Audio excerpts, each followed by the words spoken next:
6:31 would be in order to call this monthly gathering together.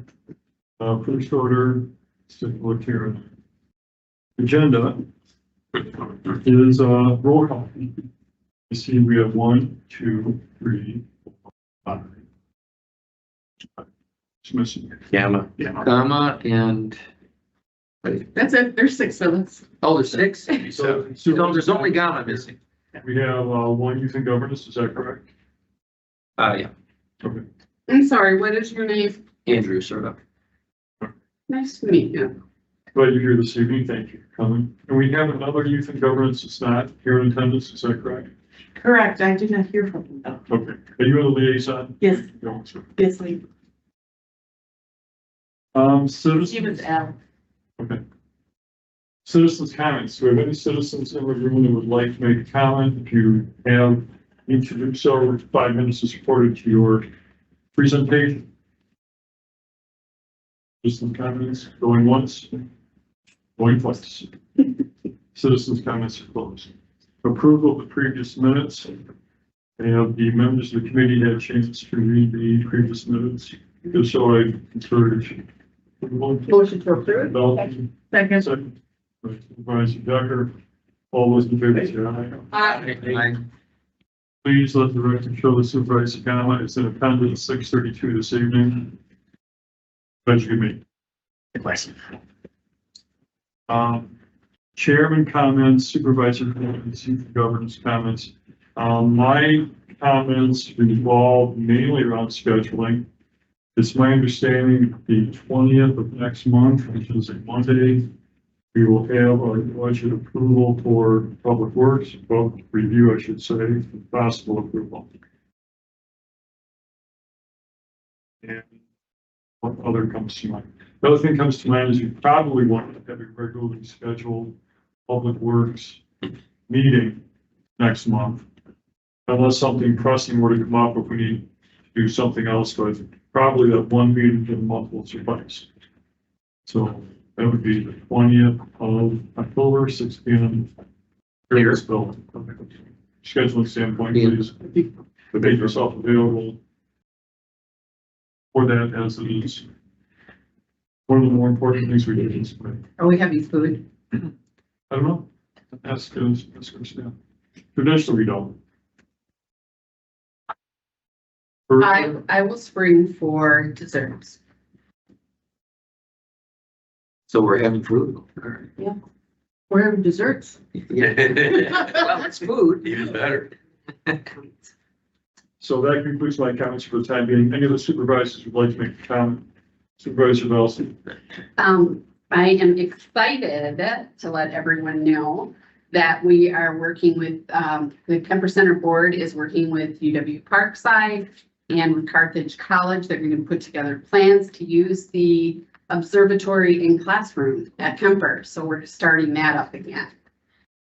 We will also have special events open to the public that they will host. So they're putting together a proposal for us. So we're really excited about that. Today, we also interviewed the president, which was the executive director. We're going to be extending an offer tomorrow. We're very, very excited.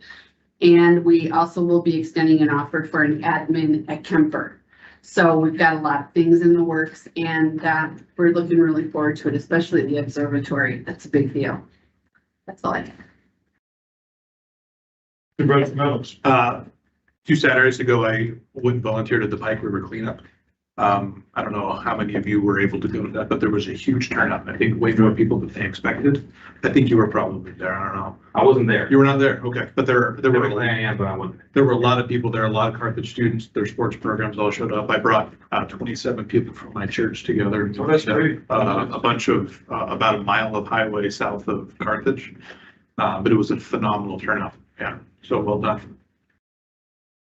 And what section of the Pike River was addressed? Do you know geographically where They were actually sending people all over. We met at one of the pavilions at Pets Park. Okay. Yeah, and then they gave us assignments and we went all up and down. So I don't know how far I don't know where everybody else went. some people were cleaning right inside the park. You know, we were sent to a stretch right south of, right south of Carthage. But I can speak to that a little bit if you want. Please, So go ahead. the Pike River cleanup happens every single year. Usually we reserve pavilion number 4 for Root Pike Living helps organize that, as well as the Kenosha Sport Fishing Association. And they don't just do the park. It's great that they do the park, but that's more the base of operations. As you're alluding to, they send people as far north as Sheridan Road, and they pick as much out as the river as they can. Sometimes they even get canoes in the water so that they can get closer to the middle and pull things. Several people brought boats with them for that very reason. Yeah. Yep. So it's always a really wonderful event to take. Mostly we cleaned along the roadway between the road and the river. It was so overgrown, it was hard to get deep into it. But there wasn't any trash that deep because it was so thick. So it's mostly just a road cleanup for my group anyway. So the one you're speaking of, Supervisor Meadows, is that an annual event? Does it happen? Yeah. About the same time each year? It's been happening since 2005 or something. I don't remember. It's gone back to, at least since I've been here, which is 2022. And I believe it went back as far as 2017. I can't remember. It's been going on for several years. Yeah, I believe it was organized in conjunction with the Phase 1 river restoration. Keep it. So that is a late summer, early autumn event, right? Yeah. Now, I'll refresh my memory, is there also something that happens in conjunction with Earth Day? For Pike River cleanup and so forth? I mean, is that? That may be done through Root Pike Wind, but it's not. I remember something with Carthage, but the net effect is this: there was a long neglected waterway filled with trash and debris, not very well maintained. And through various organizations, churches and so forth, you see that's been remedied. Trash is being taken out. And we have, of course, a much better situation upstream with the restoration through Petrifying Springs. Going to do some work over there in Hawthorne Hollow, I think, as well, to prevent erosion, and then even up in Racine County, where it empties into the junction up by County A, comes into the park area for Petrifying Springs. That's been remediated fantastically. Mr. Gray, Supervisor Gray probably can speak to that more than me, because that's his thing, that's what he does, waterway restoration, so we're actually quite fortunate to have such a confluence of good ideas, good people, good working relationships. This waterway is really getting cleaned up. It's much better for all of us. I was very impressed with the turnout. There was a lot of people there. It was great. Volunteerism, you can't beat it. That's the heart of a organization. It's volunteers. Good people. Supervisors' comments. Anyone else like to make a comment? Seeing none, we can go on to our next order of business, which I have listed as Facilities Division, Matt Storino, and resolution to enter into a lease with the state of Wisconsin to the property 11312 Broken Road. Thank you, Supervisor. Yeah, the communication is a resolution between Kenosha County and the state of Wisconsin for the recently purchased property at 11312 Burlington Road. I'll give you a couple of high-level points in the lease. It's a annual lease in the amount of $3,500 per month. It's a pretty standard lease. The tenants are expected to pay all utilities, take out the trash, take care of the house because they're owned. We'll do checks on the home as if we were landlords on it, coming in and checking on the home. If there's any further questions on the resolution, Corporation Counsel is here to answer any legal questions you may have, but I ask for your approval on this. Thank you. Supervisor. Thank you, Mr. Chair. Joe, I know you probably mentioned this before, but how much is the state subsidizing that $3,500 a month? That's money that's coming from the state. Oh, the entire amount? The state is paying us, would be paying us. Okay, so the tenants don't have to pay a penny then? Not to us. I don't know what fees they may have in the program, but in terms of the $3,500, that's coming from the state. So the entire amount monthly for that year anyway? Okay, thank you. Supervisor. So the state of Wisconsin is leasing this from us? They are the tenant? Yes. Okay, and obviously they're paying the $3,500. We're insuring the house, but the, tenants know that they need their own renter's insurance and things like that, because we don't cover their items in it, correct? Correct. Just like a regular lease? Yeah. Okay. That was, is there a reason why they cannot use the garage? Are That we was, using it or, that was a request from facilities. okay. Are we using it? No specific reason, just, Okay. didn't really want anybody in the garages. Gotcha. Okay, thank you very much. Further supervisory comments or questions? Let's start off, who actually drafted this? Did you draft it through your department? Yes. We started with a couple of examples from other counties that had been in similar situations, so I was fairly confident that it was language that would be acceptable to the state. We did make a few additional personal modifications or individual modifications, but yeah, we drafted it, and then it was sent to the state for their review, and they've signed on it. So just from a protocol standpoint, to make sure we're all aware of this, it goes to our committee. It goes to the finance committee, is that correct? And then it goes to the county board for final approval, is that correct? Yes. So this is the first go around, and we could consider various modifications, changes if necessary. I have a few things I would like to go into and delve into, but I'd rather have supervisors have their chance to deliberate and proceed before I wait in. So if there's any other questions or comments, Supervisor Newell. Yeah, I have just a couple of questions on that. One is the lease that's here, just glad to get it now. It was just for 1 year. So after 1 year, we don't have any need for extension. No. I believe there should be language in there about an extension. I didn't see anybody here, I just glanced at Yeah. it now. No, sorry, it's right under rental terms. It's for a year, it's not automatically renewable, but it can be renewed in writing between the parties. So, Well, which, it's a 1 year. That's it. yes. Yeah, that's a right direction. My other question is, on the next page, there's something on the appliances. We're responsible for all, to provide all the appliances. To, I suppose, do repairs also if they need it, like refrigerator, range oven, washer, dryer, water heater, furnace, air conditioner.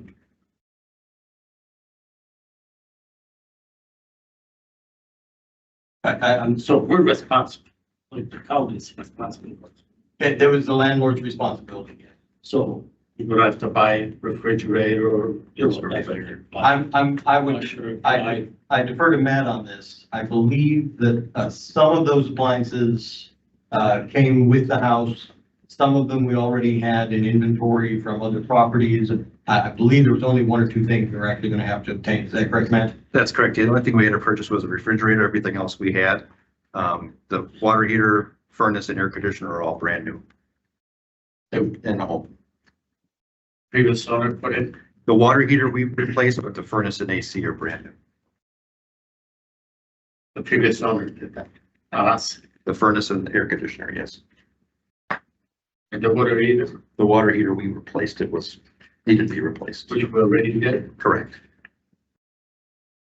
What about the dryer, the washer? Yep, those are there on site. How did they get there? People buy them or were they left from the previous owner? So we had the washer was there, the dryer we had in stock, the oven we had, and the refrigerator we purchased. Basically, when you say we had it at one point or another, we had to purchase those. Yes, Do you know what the cost of all those were? I don't, off the top of my head.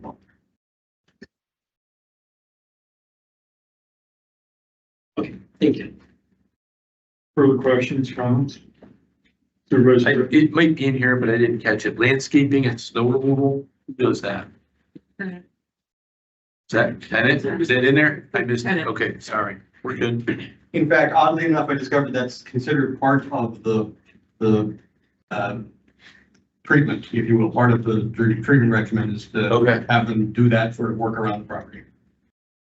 thank you.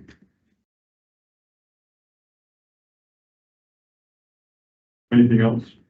Was there some sort of restriction on terms of what they're leaving and coming and going or something like that? Am I wrong about that? Yeah, so for a minimum of the first year, they are under, what amounts to house arrest. They can't leave the Yeah. property without, a chaperone. Again, those chaperones are fully paid for by the state. That's not our responsibility in any way, shape, or form.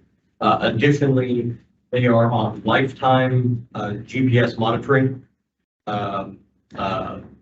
by statute. So in addition to the inability to leave without a chaperone, they're under 24/7 monitoring. Thank you.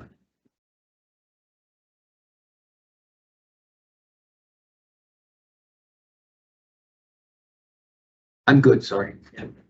So I have a few things I'd like to bring up, but my position as chair, it's not really appropriate that I bring them up and ask for a second to pass the gavel to our next ranking member, which would be Supervisor Belsky. So at this time, for purposes of discussion and moving items, I will pass the gavel to you. You'll be the acting chairman. Okay. I have concerns with this lease in terms of it not being as complete as it can be. There can be areas that we should be responsible for and looking out for our citizenry who lives in the area. And I would think that we should have, as a county, a right for a quarterly census as to know who is living in that space, number of people. We know that can go up to 3, but we should be apprised of the comings and goings that happens to that property. So I have for your perusal, and if I can get a second, we'll discuss it. Right on the bottom of your page, it should be page number 2. It says landlord's right to enter. And that can be just as it is. But in addition to landlord's right to enter, after that, before personal property, I would like to see a stipulation that says landlord's right to quarterly census. And it would be basically spelled out in the following fashion. There should be a report provided to Kenosha County listing of each individual housed at 11312 Burlington Road. And the census should be made available to the county first week of January, first week of April, first week of July, first week of October, of all the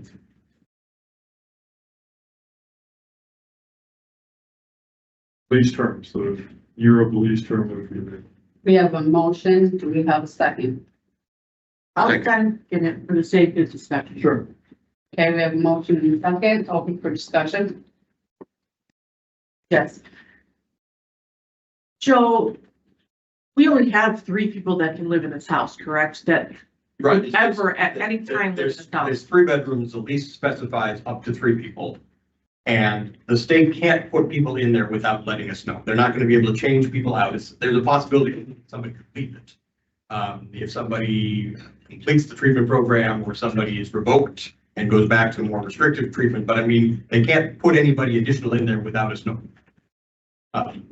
And there's only 3 people that At this point, there's only 3 people needing placement, correct?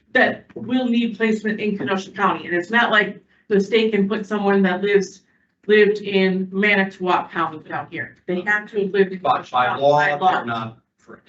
Okay, so the most we can put in there is 3 because of, it's 3 bedrooms.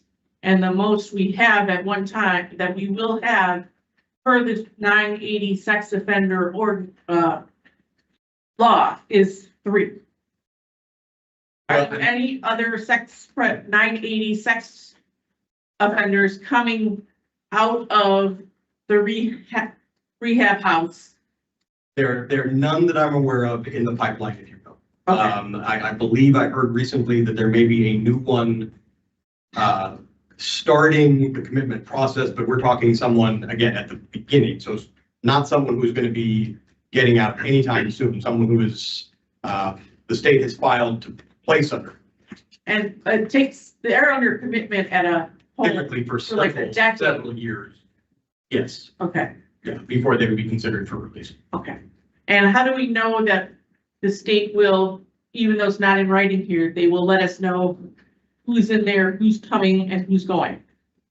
They have to, I believe they have to notify the court. They certainly can't put anybody in there again without letting the county / the county committee know. So I feel very comfortable that I'd be aware. If it would make, people more comfortable, I'm happy to make the commitment to, advise whomever wants to be advised. If I'm made aware of any changes in the census, for the property. Again, I don't think it's going to be a significant issue, but I mean, Because the 980 Sex Offender Committee oversees and finds placement for these offenders that come out of the home. And well, we find this first supervised release placement. I don't know what we'd have to do after that, so. right, that come out of, from the state, the health center. Yeah. Because they're not under the Department of Corrections. They're under the health department when Correct. they are in that home. Yeah. The home that they are. Yeah. Because they are no longer in prison or Right, whatever. these aren't criminal. Yeah, they have switched to the health department. And so there's no way they can place anyone without you being the chair of being on the committee, the 980 Sex Offender Committee, because that's state statutes that the committee has to do this work, right? Correct. And anytime the court orders a person eligible for supervised release, the first thing that happens is the committee is notified to sort of initiate the process of finding placement. Okay. Thank you. Yes, So it sounds like the amendment that Supervisor Grady's proposing is redundant to what's already happening, but it's just another further report to this committee who's being placed in the home. Is that the question I can ask you? My opinion is, yes, perhaps for the maximum number of 3 persons being put in that, perhaps the state would cover that and have appropriate information. However, that's not necessarily the case if, say, for example, the census drops down to 2 and it's a vacancy. I would like to have what's called a belt and suspenders approach, meaning that, yes, we have this in place, but for our own internal accounting here, that comes to this committee, that comes to Kenosha County, we have something that is maybe a little bit more timely, a little bit more organized than simply depending upon the state to furnish what they're supposed to furnish. Because as we know, changes in administration, changes in administrators, you know, maybe you get it, maybe you don't. If you've got it in your lease, you've got a guarantee, and you can say, look, what's going on? We're the landlord, we're not getting the information, why are we not getting this? So I think it's worthwhile from that standpoint. I have no problem. I mean, it sounds like he's gonna know that information either way, but having it in the lease, I don't think it harms anybody and it just provides more accountability or more clarity. So it's essentially a restatement of what we think we already know. Yeah. But to codify it and to have it in your lease, I mean, I think it's a delightful thing. But again, that's my personal opinion. is there any other questions? Yes, Maybe I missed something, but you say here somewhere there is a house, 3 bedrooms, and only 3 people can live there. I really did not see it in here. Maybe I missed it. My other question is, does he say that this house is gonna be for this 3 people, 980, whatever they are, you know, criminals, whatever, you know? He doesn't say that, so basically they can put whatever they wanted in there. Well, I guess my response to that would be right off the top of the lease, it indicates the tenant is the DHS supervised release program. So that's specific to these individuals who are committed to the 980 program with up to 3 occupants. So I personally, I think it's covered to make it clear that it's no more than 3 and that it's only for this program. it does say that. Under residential lease, on the back of the second page, or first page, 1, 2, second page. It says it at the top. Yeah, Yeah, Or that's pay. tenant.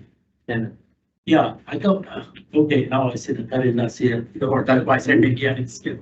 But even with this year, isn't there more supervised release programs? Not just the 980, but they have other programs where they release it in homes. As far as I'm aware, this is the only program that DHS runs with that title supervised release. And if one of them goes out, basically they just leave, the two or one that are didn't go out, with the fact that there's whatever reason. So they can up with somebody else in there. Correct. Thank you. Any other questions, comments? Okay, we have a motion. Go ahead, state that. Yeah, what your recommendations? Would you read it back, Wendy? Which one? The motion I made, the addition. I did not write it down. You're just in the motion to report on the individuals, do a census, and send a report out to the committee if there are any changes Yes. to the census. Termed as a separate subsection. After landlord's right to enter, it's entitled landlord's right to quarterly census. And the reports that we made to Kenosha County, a listing of each individual house at 11312 Burlington Road. Kenosha Public Works Committee meeting, Well, I just said to Kenosha County, I didn't specify. because there's health services that already gets it, and you were saying So it's the specifically. Kenosha County Public Works Committee. So we have that recording, correct?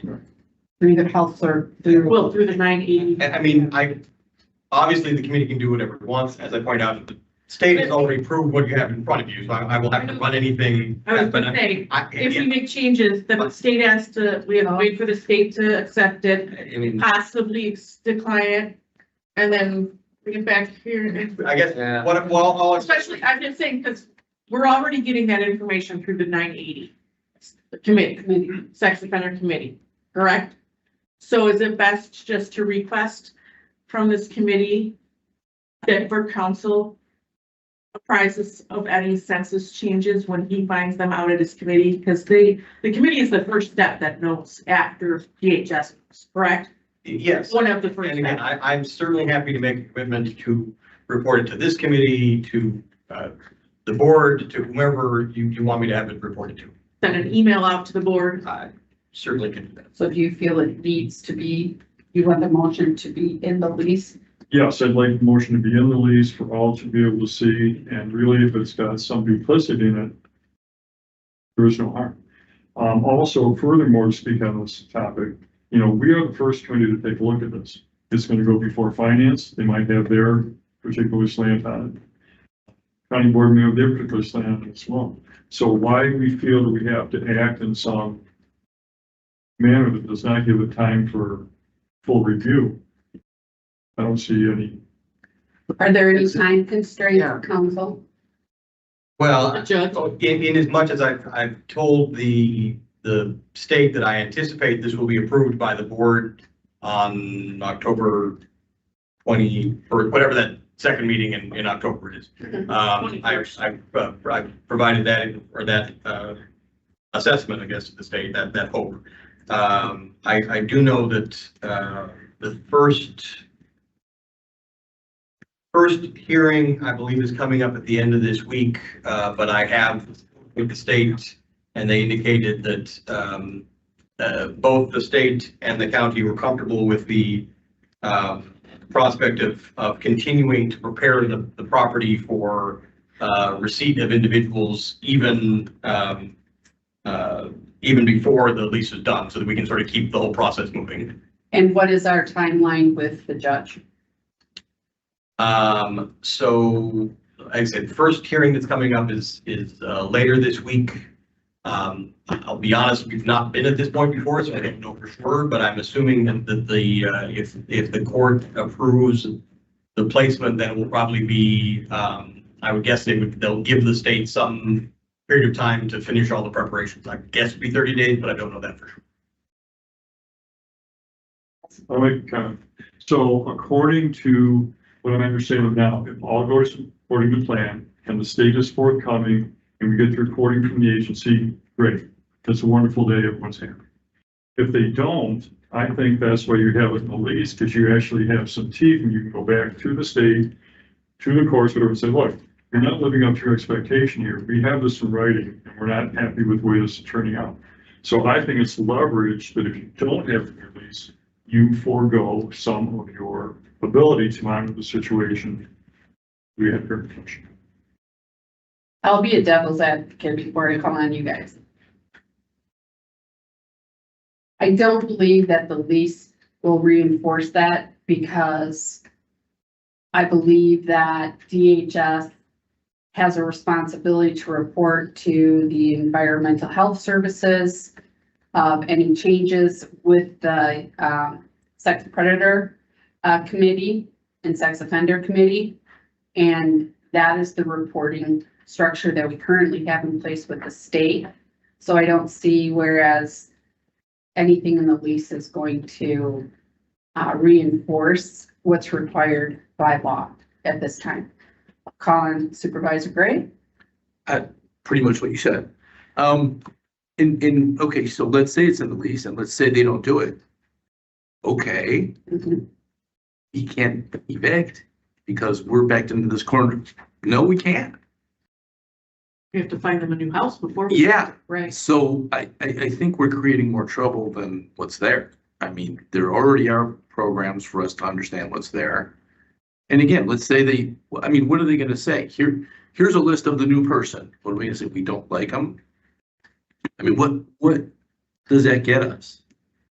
Right? We know what they are. We know why they're there. I'm not sure what they could possibly substitute with where we would cry foul. I just don't understand why we would do this. So I don't know. Supervisor Priest. I was just thinking the timing of this too. If we amend this, put it in the lease, I don't think it would be, I mean, we wouldn't meet the deadline that the court has set out. Correct, Joe? Well, If we make another amendment and then it has to go back to where? I mean, if this amendment gets passed this evening as part of the approval, the first thing I'll do is tomorrow morning, I'll reach out to the contact I've got at the state and say they've made a change. Is there a problem with it? And ask her to have her folks reviewed as quickly as possible. I can't answer beyond that. So you can't answer whether it would delay past it. But the court is pretty much, from what you said last time, asking us to make a decision here pretty quickly. Well, That was the impression. The court is necessarily going to be concerned with the details of the lease. They're just going to want to know, do we have one? You know, and if I'm at that on Friday, I'm going to report honestly that, or Thursday, I don't report it, that, you know, it has been before one committee. I will report what happens tonight. I will, you know, lay out the schedule as to when it's approved, but that I perhaps optimistically don't anticipate that there's going to be any significant pushback on getting it approved. Maybe I'm wrong. Anything else, Supervisor Priest? So let me just one other thing. So do you think this amendment is redundant and necessary? I think we're going to have the information. I don't think that there's any significant likelihood of us not being aware of who's there. But when I say we, I guess I mean, you know, myself, my office, the folks over at Human Services. If there's a desire to have a broader information sharing than that, again, I'm certainly willing to commit to that. If the committee wants to put the amendment in tonight, then I'll work with the state to make sure that's not a problem. Thank you. Supervisor Decker. What happens if the state says, no? We don't agree to that. Then I would probably, at the time the finance committee takes it up, say, we really need to take this out because the state said no. I don't know what I'm gonna do. So. It doesn't kill it, or does it delay it? I mean, I guess my take on it would be that if the state really held firm that this was a problem, we would have to work that out. And it could delay it, I suppose. Again, I don't think that this is going to be a significant impediment. If I had to guess, my guess would be that the person at the state will sort of say, look, You guys are gonna know who's there. We can't put anybody in without letting the county know anyways. But if you want us to generate something every 3 months, we could probably, I mean, that's my guess, but I can't speak for the state, obviously. So And isn't it the court that actually places, the local circuit court that places the person? It's not is it GHS that actually places the person in the house? So the order comes from we county locates someplace, the state checks it out and sort of approves it. They send a proposed plan to the county to The court? the circuit court that says, this are going to be the rules of supervision and this is everything else and here's where the person is going to be. And then yes, ultimately the court makes the order. The court makes the order and you as corporation counsel or some member of your team is in the courtroom with that decision being made because you're representing. Maybe now because it's our house. Exactly, that's what I mean. Okay, Before it was our house, I wasn't going to be there, but yes, okay, all right, thank you. Any other questions or comments yet? I would make a motion to call the question. Second. Roll call. That needs 2/3. Okay. Roll call. I'm calling the question. Yeah. Supervisor. No, I'll start with you. Aye, call the question. Aye. Aye. Aye. Aye. Nay. Aye. Motion carries. So it's 10-12. I'm On the amendment. On the amendment. So, Oh, okay. Supervisor Grady, Aye. Supervisor Decker, no, Nay. Nay. Nay. So wait a minute, this is the amendment? yes, Yeah. adding your name. Voting on the amendment. What did I just vote on last time? That was. In debate. to stop the question. And debate. Well, I misunderstood the question. Sorry, That's didn't right. change anything. Nay. You now vote thee as well. Motion fails. Supervisor Nudo, The original motion. Basically, under, the motion that Supervisor Grady, We voted. oh no, that's already voted, so Yeah. we're going back to the original one. well, she still has the floor. Oh, okay, I'm sorry. I still have the floor and you still have the chairmanship. So I have a question to Corporation Counsel before I make this next statement. In terms of electronic monitoring for the detainees at this property, is that a given or is that an option? That is a given. Not only will it be in the rules of supervision, and I think I mentioned when we voted on Friday, I believe it was in the rules of supervision. It is also required by law. And I checked that out with the state and got the various statutory provisions, but it says that the department shall maintain lifetime tracking of a person, if any of, and the first one is a court places the person on supervised release. So I mean, I think it's in black and white, they will be on lifetime monitoring. The first part of my motion that I was going to make an amendment may be somewhat impertinent, that's already required.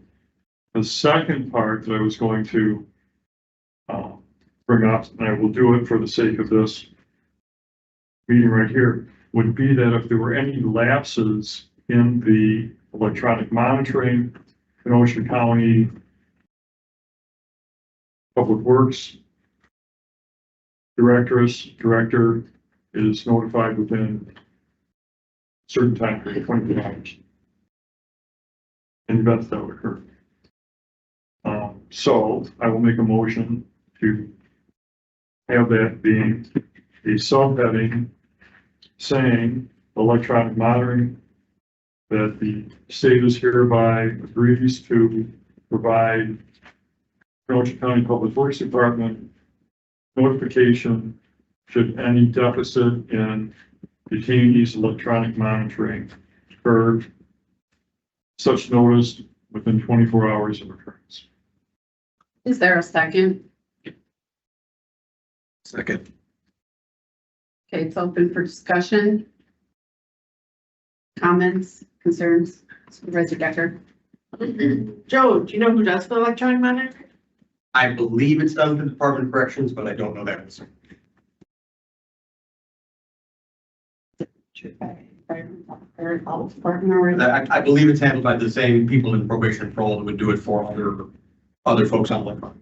So is that something the sheriff's department should be made aware of if their electronic monitoring goes down, or I guess what is process? I don't know the process. I apologize. I can certainly try to find out, but I don't. I concur with that one. Yeah, my guess is, and I don't know here, but if the electronic monitoring doesn't work, the sheriff would probably be notified first. I'm not sure. Does anyone, Public Works, need to be monitored, notified?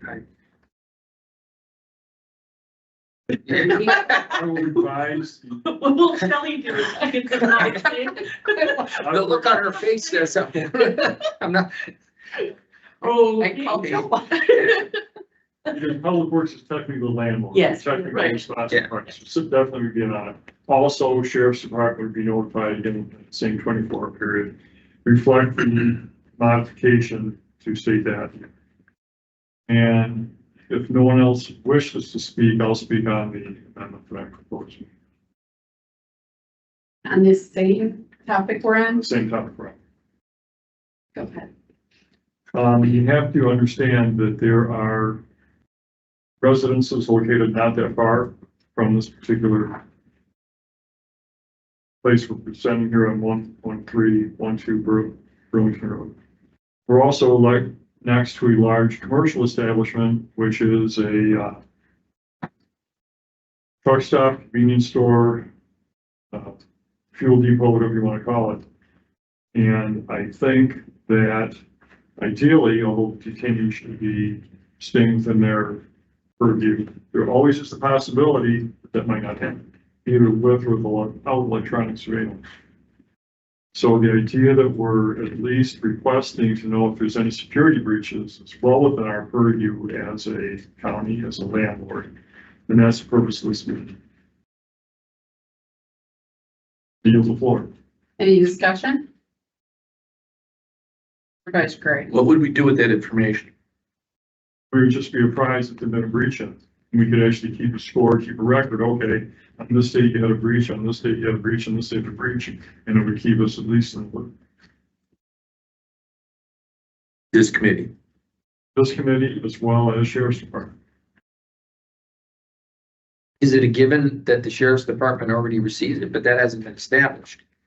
Again, I don't know. I can certainly try to find that information out. I can have it for the finance committee meeting in a couple of weeks. This is not a new program. This is not, so I have to assume that there are procedures in place through the DHS and or the DOC as to what happens in the event of that kind of a breach of the monitoring. I'm assuming that it involves law enforcement. I don't know who else they might notify.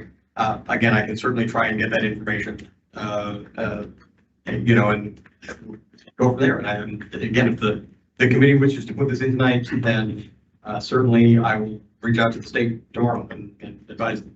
What is so help me understand why you feel it needs to be part of the lease agreement versus an agreement with our sexual offender predator committee? Why in the lease? Is that a question? Yes. Because if the commercial enterprise would come to us and say, Kenosha County, you are the landlord, do you have any safeguards against disabling electronic monitoring? Our current lease would say, no, we don't have anything in our lease.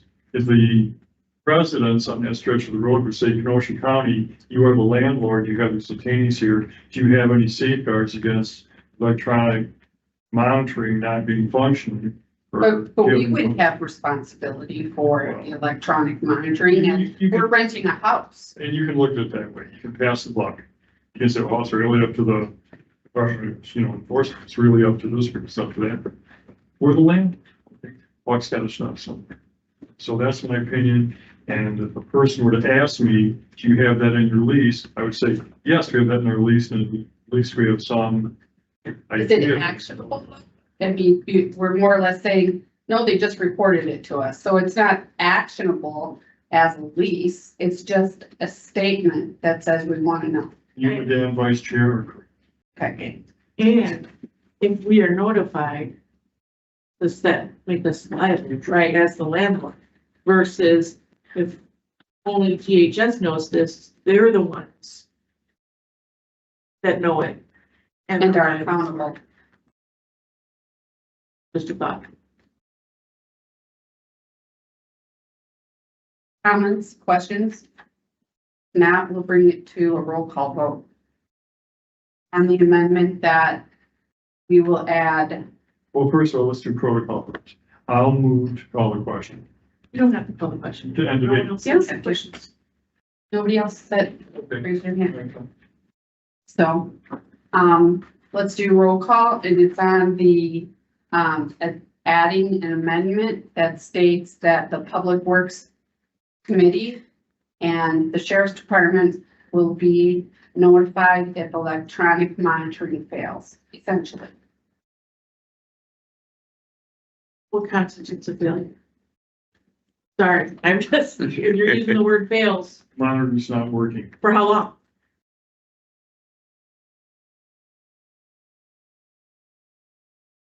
Just saying it should be reported within 24 hours.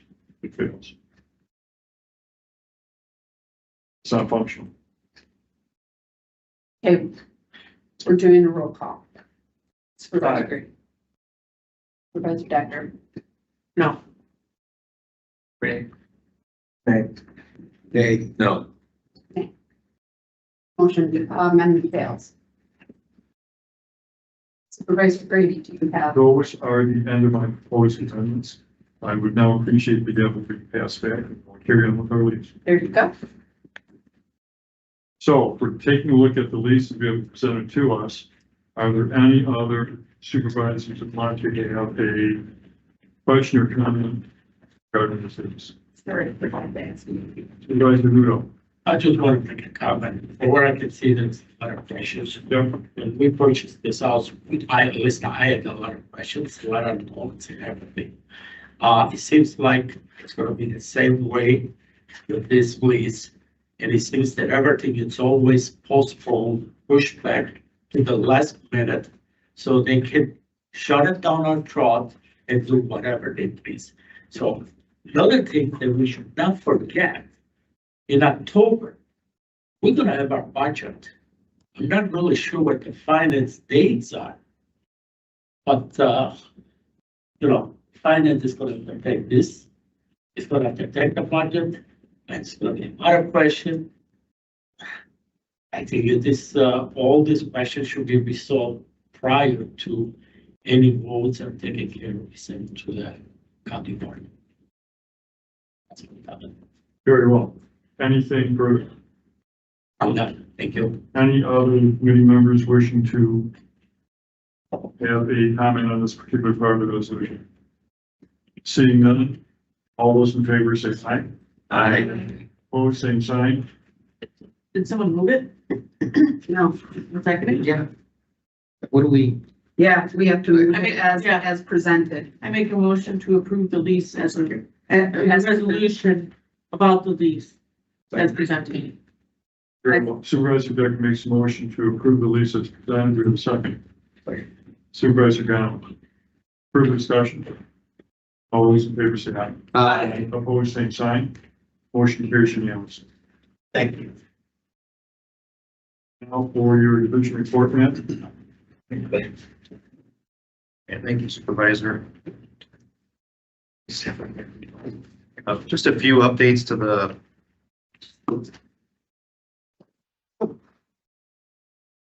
Brookside carpet and window sill replacement project is up underway. We are looking at adding some painting to the contract. Currently, our staff is painting and patching the rooms as we go. But we're looking to add Rash Construction to add some painting under their PO, just to help out, have some staff shortages and just give us a hand through there. So you may see a change in that contract amount. The KCC elevator, the elevator out here, the supply chain slowed down on that. So we're actually shipping to a different vendor for the jack, so that those lead times you may notice kind of got bumped out a little bit. AC/DC parking lot is underway. If you guys have driven down 8, you've noticed that. So that's under full construction, and we we made two job offers, and we filled our custodian positions. So that's my brief report. It's very brief. Questions or comments from Mr. Reno? Matt, KCDC, that'll be completed, when do we expect? We're hoping to get through this phase, completed by November. So that would be the other side of the main, public lot, then finishing out the Huber and Sallyport. So pretty much all the parking lots on the southeast or southwest side of the building wrapped around. So that'll be phase one of how many phases? Hoping we can do it in 2, and maybe 3 if you count the road separately, but Okay. hopefully 2. And this is technically actually the second phase, so it'll be hopefully 3, I guess. Okay, second phase of 3, we expect to be Yeah. completed by November. November. And offers made to Custodians. custodians? Yep. How many, 2? 2, yep. Very well, thank you for your report. Seeing no further questions, we can move on to our next item on the agenda, which I have listed as the Parks Division, Mr. Wyatt Moore. Right, Mr. Chairman. So what you guys have in front of you are a few reports. Up top is a summary of the Midwest Interstate Trail feasibility study. So this is not a new project. I presented on this project here before, but what this is a summary of the findings that came presented to us. And what they found, and I'll explain what the project is for anyone who may not be aware, but what they found is that this trail is technically feasible. What the object of this study, or the goal of this study, was to prove is, if we want to put this trail here, what sort of obstacles are we going to encounter? And as you go through the summary, which I'll jump to the highlight for you, we will encounter very, very minor roadblocks along the way. Nothing that we can't solve or has not been achieved on another similar project. So what you see here on the front page is an overview of the map. I passed out a bigger version of the map just because it's a little hard to see on the actual report itself. So the proposed trail starts close to McHenry County in Illinois, and our trail will pick up at County Trunk Highway W. We'll go through along the edge of Cleveland Santa Gravel Pit down there, the Kenosha County Pit, and we'll go up to County Highway C, go all the way down until it hits KD, and then on up to F, where we'll stop at the current Ice House Trail. The goal of this project, again, for folks who don't know already, is to make as many off-road trail connections as possible. The county has a very, very robust trail network, and a lot of the trails are on-road, which is obviously not the safest way to get cyclists across the county. So this will be an effort to do as many off-trail paths as we can. So I'm going to walk you guys through just what the findings are and what the recommendations are from KL Engineering. And you'll see this reflected in the capital budget for next year and years following. So I talked about the background on page 2, feasibility. All it talks about is not only is it feasible, but it's feasible to break this up into phases. To do the entire project at once would be a very big cost, as well as a tremendous amount of construction. So breaking it up into phases is outlined on here. I didn't number page 3 trail section. 1, 2, 3, phase 4. Yep. So phase 1 is County Trunk Highway C, and it's going to start over by W and all the way up through C past the Wilmot Forest Complex. So we'd like to start there because that's also where McHenry County's path will connect. So one of the key parts about this is that we're collaborating with McHenry County, and they are working on their own trail to connect. So you could start on their trail, take it all the way through the connection up to the Ice House Trail. We're currently working on plans for a path that'll connect from the Ice House Trail up to Veterans Park and then on through the rest of Kenosha County. So you'll be able to go through 2 states. But I remember when this came to us and there was concerns about the trail being next to major county highways, county roads. Did we ever get an approximation on how many people we thought would be using this trail? It's a pretty expensive trail system. And was it forecasted at all on usage? That's not forecasted, at least in the feasibility study. So we didn't explore what the potential usage for it would be. There is a section in here where it talks about community engagement, community engagement, page 2. And we did do a couple of public information meetings to gauge interest, to see what the community feedback was on adding a trail. A lot of, we'll say, trailer cyclists enthusiasts were excited about the trail. But in terms of giving you an approximate number, that was not a goal for it, no. It's a pretty expensive project, Yes, no. for not understanding what the usage is gonna be, and I can see the money allocated for other projects. Well, So, One thing when it comes to the cost, what I can speak to is that there will be, I'll say, significant cost savings in not having to obtain as many easements. So we're partnering with people in Sand and Gravel on this project. So all the large parcels that you see on the map that they own, they're donating that to the project. The biggest cost will be construction. but this is not a grant, or this isn't being funded, this is taxpayer capital improvement money. So, yes and no. So we're pursuing grant funding for it, and we're going through the DOT, which is, with that helped fund this feasibility study. And the grants we're going after, one is called TAP. That's one of the programs that funded this. It's an 80-20 where the county would match at 20%. So if you're looking at the first trail segment, for example, where it's quoted the construction of 1.45 million, the county would only be responsible if we were awarded the grant of 20%, whatever the match would be. Okay. I'm not sure, my commentary is I'm not sure I'm sold on this trail, especially along County F, which is a pretty busy roadway, and I know that it joins right alongside. I'll leave it at that. The only thing I can point to that is the point of the trail is to make it safe. To get people off of the road, people who currently do use the road, when they make comments that it's for that exact reason, they feel unsafe, and they're not exactly wide enough roads with a bike lane on them. So this will be an off-road solution where they're at least 4 feet off the road, if not more, if they can be made. Thank you. And that is my report. Thank you. I don't know who's handling it first. The 20% match, if we get that grant, for example, phase 1 would be $290,000 if it's based on 20% of 1.45 million. Is that actual hard dollars or is that labor dollars?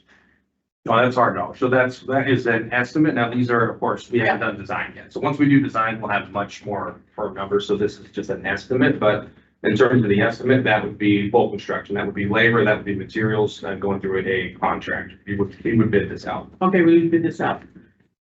So we're looking at a 1.68 mile segment at $1.45 million, so close to $1 million a mile.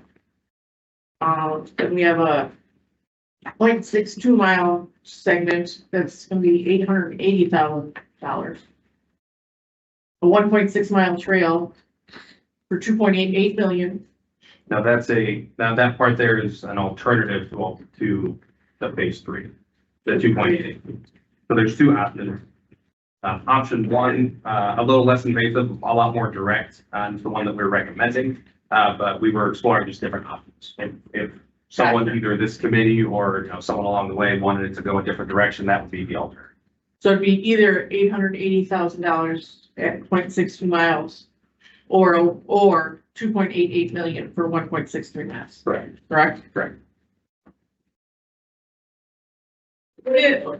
Exactly what, and I know, or I believe, what instigated this was Thielen was willing to donate their land for this. What is that value? The value, well, it's a small corridor right there off the road, along each road. But I couldn't give you an estimate on how much that costs. I can talk to Thielen Sand and Gravel and see what that would be. Yeah, and my question is, are we spending all this money just because we're getting a little bit of value in land? So, is that worth it? That's all I have. Further comments, questions, Supervisor Gray? So this is a study, right? Somebody did a study, and it's feasibility and all that, right? So we're not here to vote yes or no, we're just being made aware.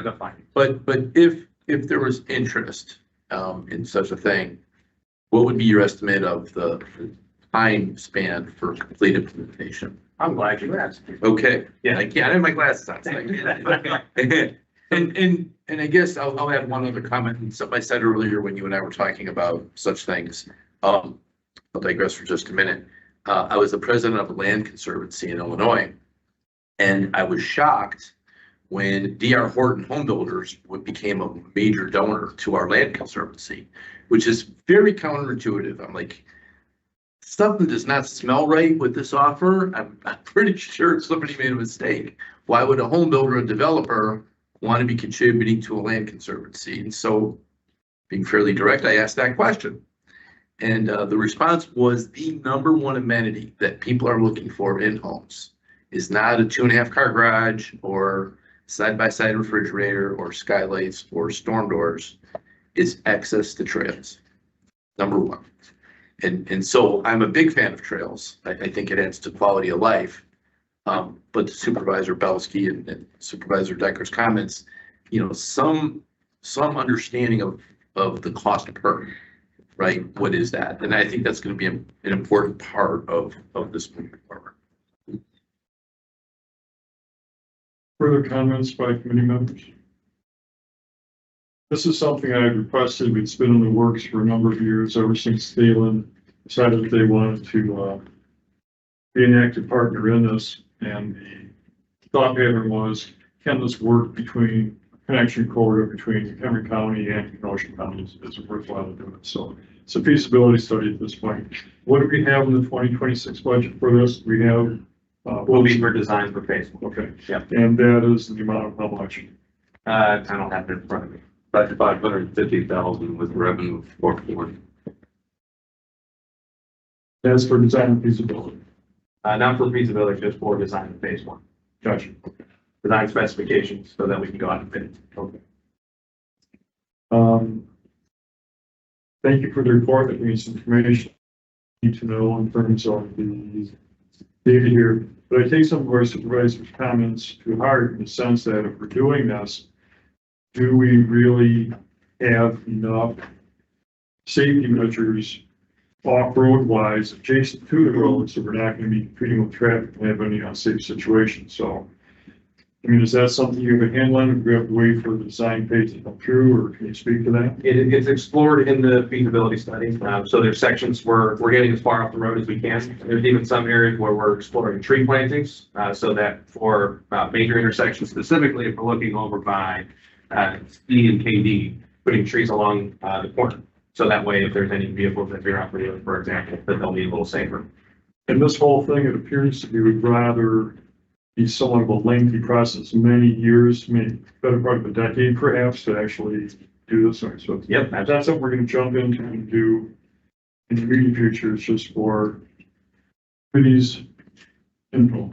Supervisor Bowski. I would say, when I look at public safety, because I'm on the judiciary and law, and the potential that the sheriff may need several $100,000 versus doing phase one study at $500,000, I would go with public safety. So that's my piece. Further comments from committee members? Seeing none, thank you for the report. Carry on with the rest of your report. All right, so flip to the other report that I brought for you. That is the public-private partnership report. That probably looks familiar to some of you folks here. I was not here at the last committee meeting to present on it, so I bring to you a more expanded version of it that gets into a little bit more detail so you can understand the benefit that these public-private partners bring to the park system. So what I've expanded on in here is giving you more details on the lease. So when these came through the park system, what their average annual lease payments are, because it does vary. Like anything in parks, it's all weather dependent. So there'll be some years where we have gorgeous weather, some years where we get rained out the entire month of May, which happened last year. And then also added in here contributions that the county, what we're responsible for maintaining these. And I think what a lot of folks will find is that in most cases, the county's contribution is fairly light. So I'll go through this, and if you have any questions, we'd be happy to answer them for you. So we have the Petrifying Springs Beer Garden. Their lease is due to expire on December 31st, 2026. You see their average lease payments there. The climate controlled restroom, which was a project that the county did pay for, but the beer garden supported at 30,000. The only contribution that we have to make as a landlord is garbage, and that's it. So when it comes to their utilities, they do have to pay those. Question? Supervisor Belsky. Has their footprint expanded?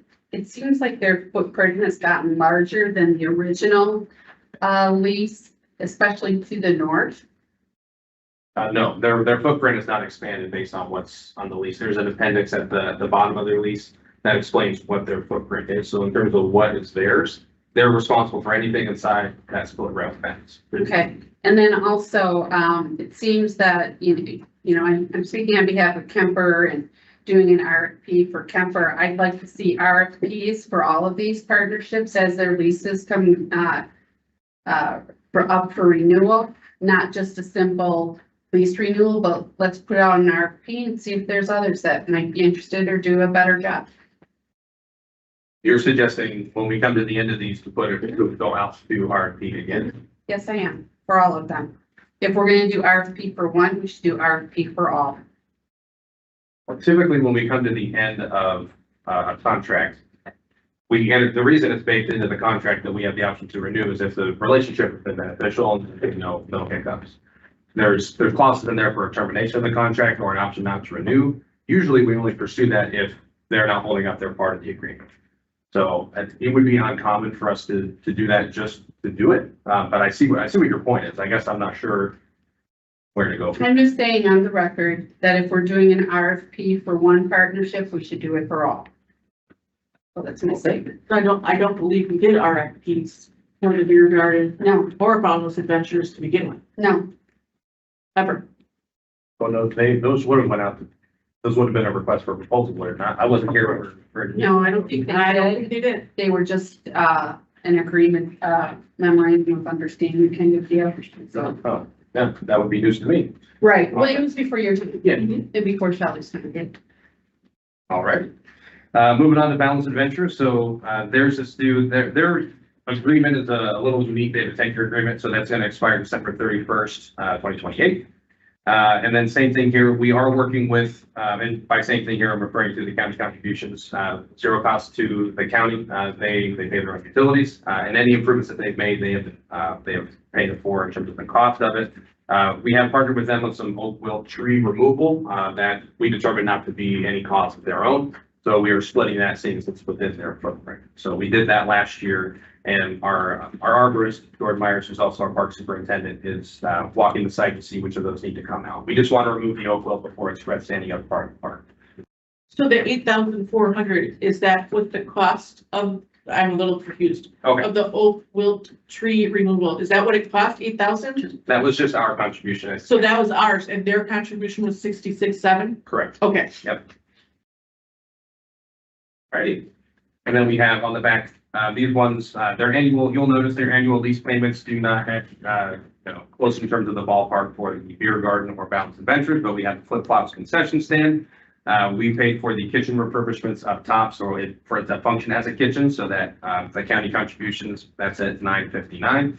And, whenever water sports, again, going down to the annual lease payments, they're usually per year between $1,000 and $1,500, but this particular agreement came at zero upfront cost and completely zero maintenance cost to the county. And you can see a list below of all of the different projects that this Parkland Development Fund has paid for. Yes. Questions on those? Go ahead. Yeah, have we, heard anything on a potential partnership with the, the bike rental?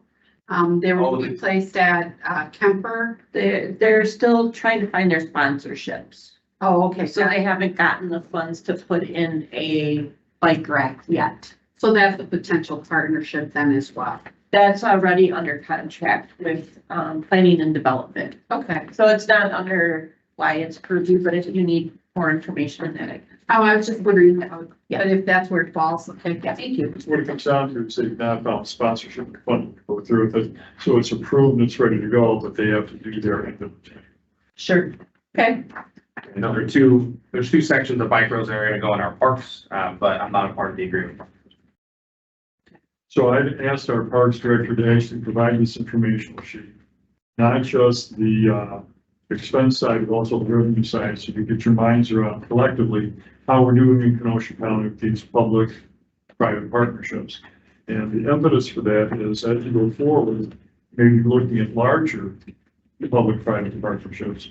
And in order to have our feet firmly planted where we're at, should know, find out where we're going forward. So that's the reason for that. And then my question to you, Chris, do we have this documented in our budget book as a line item for needs being budgetable?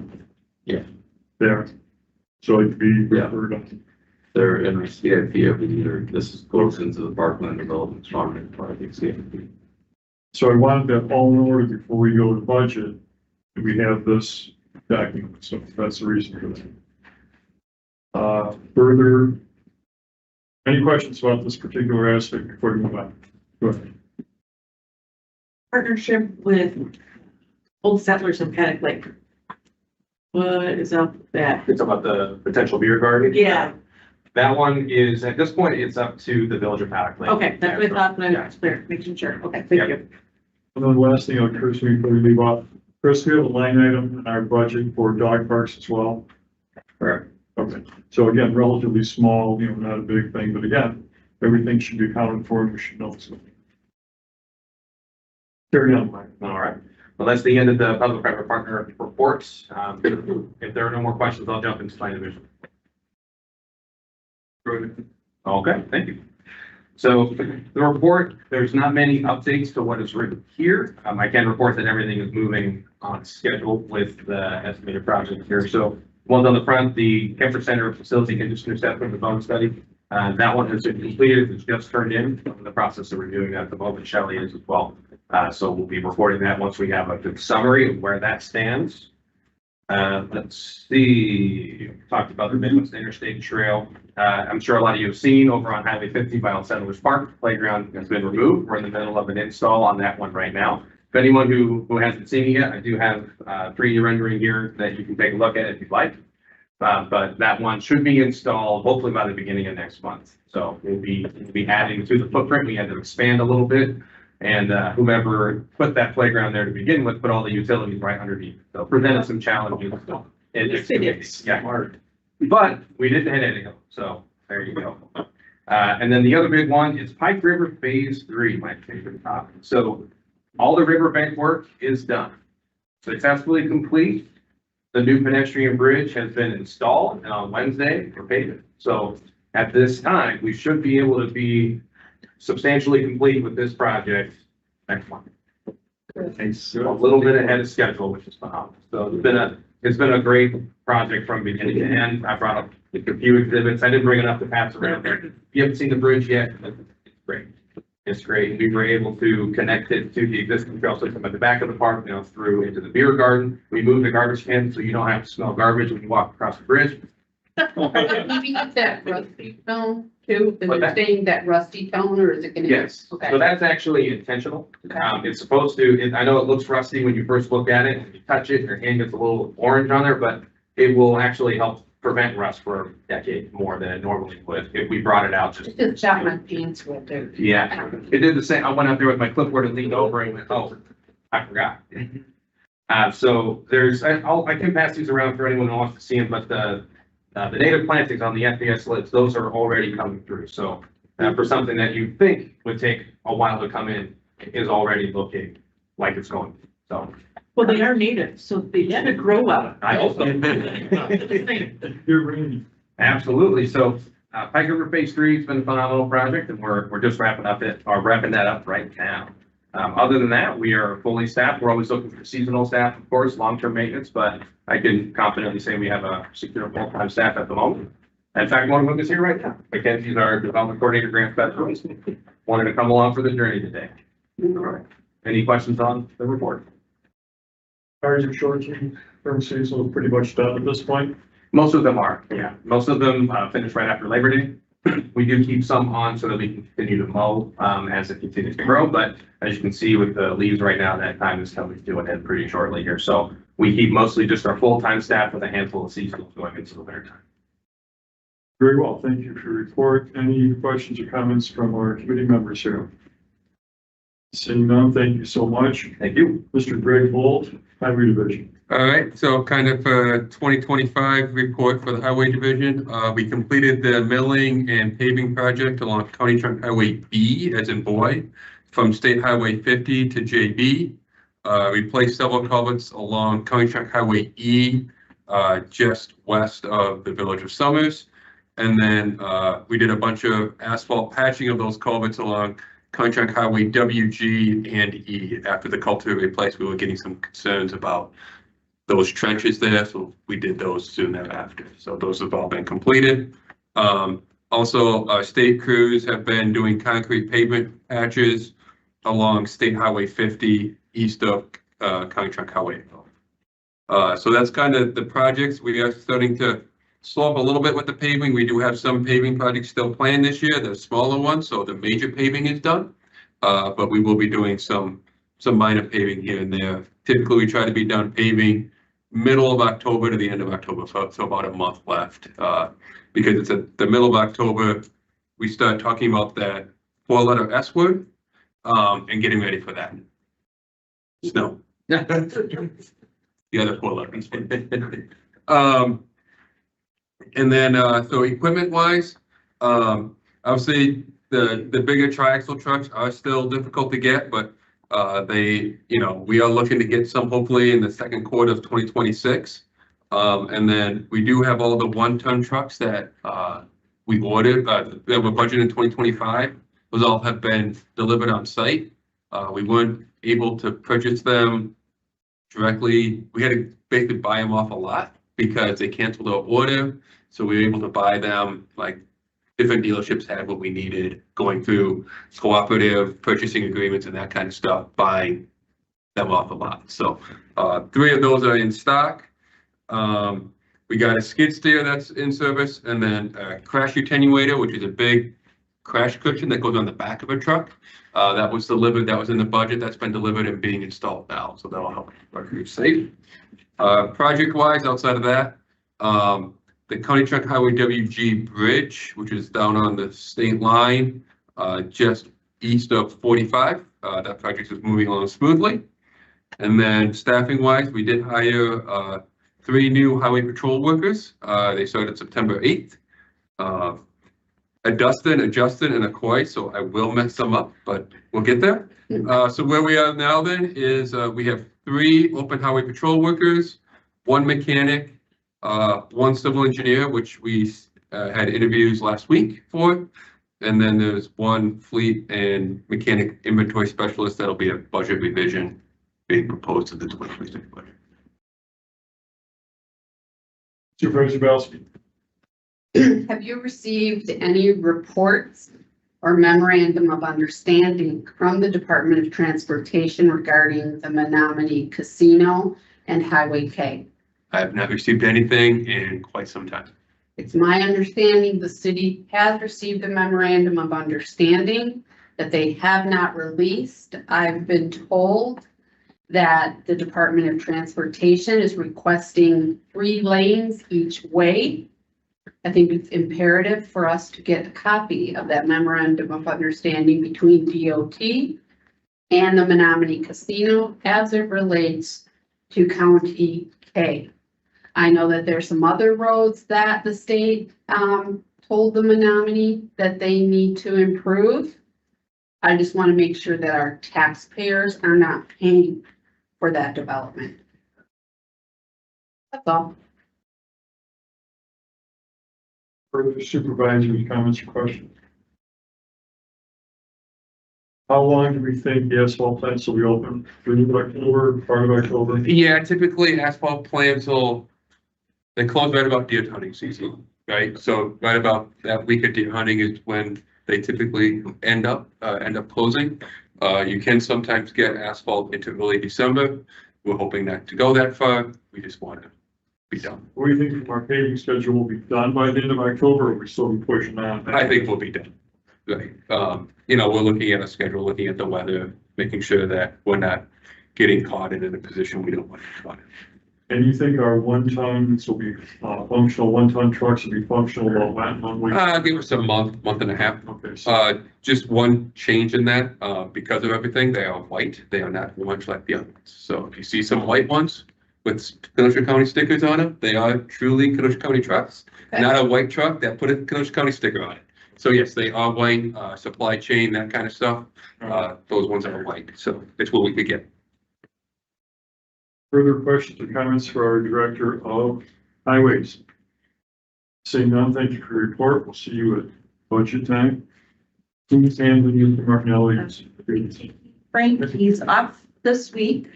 So he does have a couple projects, that are on punch list. There hasn't been really any changes. Tower redundancy, we just got word today that they have turned that over to the sheriff's department. So we'll touch base with them in a week or so and see that everything's going smoothly. But we heard that one is complete. PSB underground gasoline, Frank will be meeting with them on Monday to get that project kicked off. And the only other one is PSB, the HVAC. We are pushing that contractor. We're giving them to the end of the week to get their submittals and schedule into us. So if something changes on that, we will keep you posted, but they have received our warning. So details on public safety building HVAC, ongoing, or that's a new one? That's been on here. We opened bids on March. They have been slow on getting all of their approved submittals. So we've been getting bits and pieces. We have put our foot down and told them by the end of the week. Oh, so we don't have a complete package. So we don't have the entire project all on order. So they have been warned, and we will be apprising you of how we go ahead probably in the next week or so, or by budget review. So just as an FYI, we have our budget meeting next month, just kind of give us a brief update and listen. Okay. Anything else for this particular part of the meeting? Questions, comments? Seeing none, thank you, appreciate that. Mr. Jim Wallace, call. Thank you, Chair Grady. Couple updates. As of today, we're actually ahead of 2024 by 100. Wow. As of this morning, we were 107,374 rounds. 9/29 of 2024, 107,264. So I don't know if we'll stay at that pace. The weather looks great for another week. So, you know, it's like I've told you guys, 100,000. So just remind our committee, how many consecutive record-breaking years have we had? 3 or 4, I think. Yeah, it's wild. It's all me, right? Right? He's like Tiger Woods on Sunday. You know, it's Red shirt and it's a victory. COVID really, you know, got people outside and value being outside, and that's been the biggest thing that's happened to golf since Tiger Woods probably. You know, we like to, we have great people and we try to produce a quality product for an affordable price where, you know, people keep coming back. So let's hope it keeps going that way.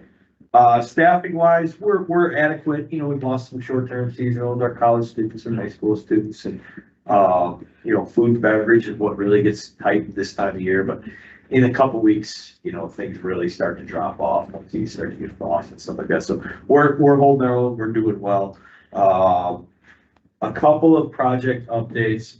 Per your question last month, Dr. Grady, KC Masonry is who did those steps at Landing for us on the north side of the Pets Clubhouse. I had them look at that retaining wall. No concerns about imminent failure, and like I mentioned to you, I would prefer to address that wall once we have a master plan of the golf course, because we could potentially move the first tee back or create a better flowing area with that practice green, how it's kind of weird to get to it over there. So I want to rethink that as we, you know, as we master plan the golf course. But we will certainly, anytime they're out and around the area, and we're also keeping an eye on that old wall out front, that historic wall. So we're going to keep an eye on that. He wasn't concerned about anything, you know, happening down very soon. So just committee members' benefits, first at Petrifying Springs, adjacent to the clubhouse, there's a masonry retaining wall. And overall, it's in good condition, but one end is kind of failing, it's kind of falling down. Mr. Wallace said he'd like to evaluate the whole situation. Will they keep the tee box there? Or will they move it before you put money into it? It's unnecessary. So just kind of a summary there.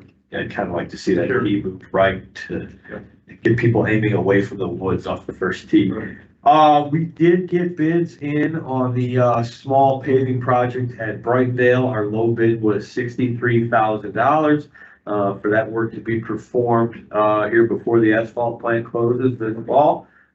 So we have selected a contractor for that. We have awarded that bid. So I assume we just did that last Friday. So I assume we'll be hearing from them anytime about coordinating getting the work done behind the clubhouse there. That's a small area for parking carts on the west side of the clubhouse where we stage them for outings and do our announcements or golf outings. It's all grass right now, and we don't have irrigation in there. There's no electric in there, so it makes perfect sense to pave it over.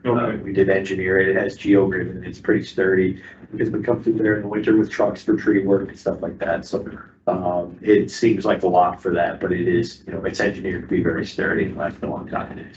And then we have had the pre-bid meeting for the storage building at Brightdale.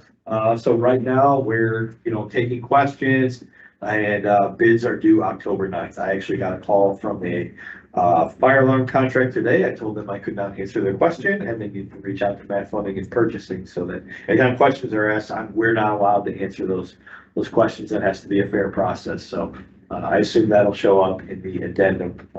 I told him he had to reach out to Mr. Fleming for that. So we expect to hear back from that on October 9th. So other than that, everything remains steady. So two capital projects, paving and then the storage building of Brightdale are on the front burner, so to speak. That's correct. If we're being realistic, I would be really surprised if we had the storage building complete by Christmas. We really want to, but just design phase took longer than I anticipated. Again, I know grass and trees really well. Buildings aren't, so luckily Shelley helped me look over the design and we addressed a few things there. And so, yeah, my hope is maybe the end of the year. It depends on what we see in terms of bids. But even if your bids were ready to go, beginning of December and so forth, and it actually hits the market on first part of January, that would be the least thing to happen. Right. It's basically told everyone, hey, we'll have it for next winter. We're just running out of room. We've got a lot of equipment and some stuff stayed outside. We find a way to pack it in really tight in the winter. It's just tough if you have to get something out. You got to move 20 things to get everything out. Any comments on residual cleanup at Brightdale from the spring earlier, insurance payments, comments, anything? So the red course is pretty much completely done. A few here and there on the white, but they're in the densely wooded areas. Like left in number 2 in that patch of woods. There's one that fell over, but it's in the middle of the woods. And, we'll get to it this winter once we can see in there. And then on the blue, there's still a few. The blue obviously took it the worst. We've still got a lot of wood on site. We've had some hauled away, and then we're slowly putting it in the parking lot where folks are welcome to come cut it up, provided they've signed a waiver. We have a mailbox there for waivers. Okay. We work with Parks on that. And people have been taking it, so we don't want to put it all over there at once. We don't want a pile where people can walk on it and somebody can get hurt. We just, once we see it's gone, we put a few more over there. It'll kind of slowly trickle it over there. So if anybody needs firewood, give me a call. I was gonna mention, do we have any particular plans, especially when I think about pets? I've seen a number of dead or dying trees, some a little bit farther in, some right adjacent to fairways. Do we have an inventory or a plan of winter removals and so forth for trees that have just failed? Yeah, Kyle's got some. So we budget for roughly $10,000 a year in tree removals, and those are typically only done over the winter. So Kyle's got a few in mind. If you have any specific ones in mind, maybe shoot me an email. Get that info. Maybe I'll send them to Kyle. Yeah, Perfect. Same page. perfect. Thank you for your report. Questions or comments from our committee? Supervisor Meadows, come on, give us a question. Give us something. Keep up the good work. You want a question, why are you so good at what you do? I promise you, it's not me. Well, it's a triad. You have to have the weather first of all. Yeah. You have to have the golfer availability wants to pay, and then you have to have a superior product, which by all accounts, I think we're doing fairly well. Here, good news. All right, well, thank you for your report, Jim. We appreciate that. Last but not least, our Directors of Public Works, Shelley Billingsley. Yes, so we did have a tour when I was gone, so I thank Frank for leading that as well as Mark Molinaro. I heard it went well. They did. So there's some good comments made. So I did supply an update as of before I left. So construction is moving along. If you haven't seen the inside, it is a maze right now, trying to figure where we are, where you're going, but they are moving ahead on schedule still. The county transition of Q3 of 2026. So we're on pace. And I did supply the same financials that were in the email. So we're looking good so far with that. As far as our GIS specialist, we did extend an offer. He will be starting with us on Monday. He will be spending the first month or so down in land information, just learning our GIS software package and the data that we already have. So then they'll be housed out here at the KCC. So we're going to be welcoming his name, Nick, on Monday morning. So we're going to have a full-time GIS within Public Works. Correct. We've had a vacancy for civil engineer and highways, is that right? And that appears to be maybe being. We're evaluating. Okay. So has that been a long-standing position that we've just been trying to fill? Yeah, it's been vacant since I started. Yeah. And then GIS, that we're talking about, is that? There was a new position that was put in the budget this year for a start date of July. Okay. So we finally have an accepted offer. Yes. Committee members? I just want to say thank you for the email updates that you send on the Human Services building. Greatly appreciated. I mean, not always respond, but I'm always looking at it. And then I always look forward to your newsletters, and I hope that's helped the morale and it's, helped uphold Public Works, unity and community.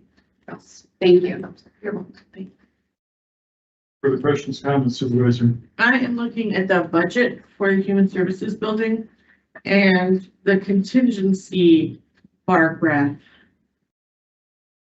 Is that normal? Because it looks like and I can't tell because there's no numbers for the total amount for the presented budget versus what is expense realized. You have a reference point? In your, the Human Services relocate, The summary sheet. Yes, the last page. There's only two. Yeah. The bar graph The 2.3 is what we've spent out of, the 3 million. so we've only got 700,000 left. Is that norm? Or are we? Yeah, so most of our, anticipated expenses? yeah, we've gone through a majority of our PCOs, so our proposed change orders. Okay. And we're looking good as far as we know as of today. I mean, PCOs could be that we move an outlet 10 feet and we have a PCO, right? So which is much substantially less than the larger ones that came in. So this includes behavioral health being shifted into 2 departments. So that was part of this, all of that. So we are still looking good. Okay. The architect and us are keeping track of it pretty tightly.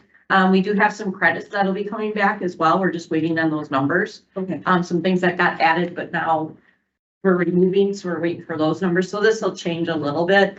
But we believe we're good. Okay, Yes. all right. Yes. I just see the graph and Yes, I know that. there's a lot of green and a little brown. It does look a little concerning, yes, but I think we'll be fine. Okay. We're thank you. about 50% of the whole project, but we're out of the ground, walls are up. So we're The most pretty much expensive part is. correct. The flooring and your paint is not gonna change. Light fixtures won't be changing. So now that everything's kind of set, I think we're in hopefully smoother sailing. Okay, thank you. You're welcome. Further questions or comments for Director Billingsley?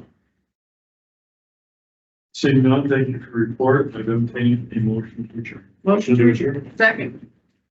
Moved and seconded. All those in favor of the statement say aye. Aye. All those opposed say nay. Seeing none, passing unanimously. Thank you.